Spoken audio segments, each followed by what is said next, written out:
The storm's impact is so much more than a number. That's what Governor Josh Stein wrote in a letter to the legislature today. He said that, and then he also brought up a number.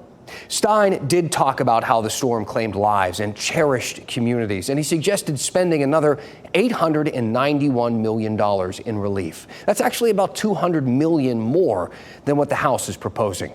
I talked to WRAL state government reporter Will Duran about why the governor's number is higher. So, Will, when the governor asked for this amount of money, this $900 million, he also included some of the ways that he wants to see this money spent. Can you walk us through that real quick? Yeah, Dan, Governor Stein wants this money to be really just spread out all across Western North Carolina. $100 million here, $200 million there, going towards things like rebuilding people's houses, repairing damaged buildings in the area, helping people catch up on their utility bills or their mortgage payments that they may have missed. There's also a lot of money for economic development efforts in the area, and that could look like small business loans to help keep businesses afloat. Also, money for tourism marketing to help bring visitors back and really boost that tourism economy in Western North Carolina. You know, the impact of Helene is really kind of hard to wrap your head around for most people. Give us an idea of how this money, this amount, compares to what the state and federal government have already spent on the Helene aid.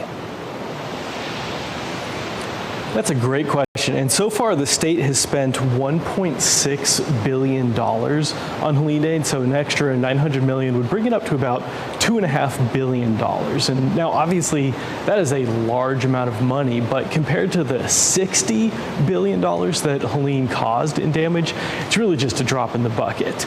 And we know that the federal government has been in charge historically of handling most disaster recovery efforts. However, Governor Stein says that he is concerned that the federal government money has really only been trickling in at a snail's pace, and that's why he wants the state to now kick in this extra funding. Right. So is that uncertainty, Will, around the federal money kind of what is driving the governor's request here?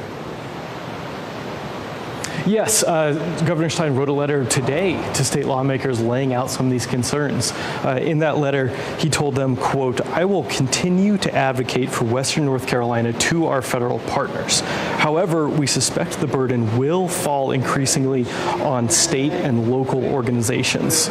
So we do know that the legislature is expected to fund some more Helene appropriations, whether that's part of the upcoming budget or a separate bill. The question now is just going to be whether or not they come close to this $900 million that Governor Stein has laid out today. All right, we'll keep checking back in. Will Duran joining us from the legislative building. We appreciate that. And also, everyone at home, if you want to read through the specifics of Stein's request and the state budget negotiations, you can find that in the NC Capital section of WRAL.com.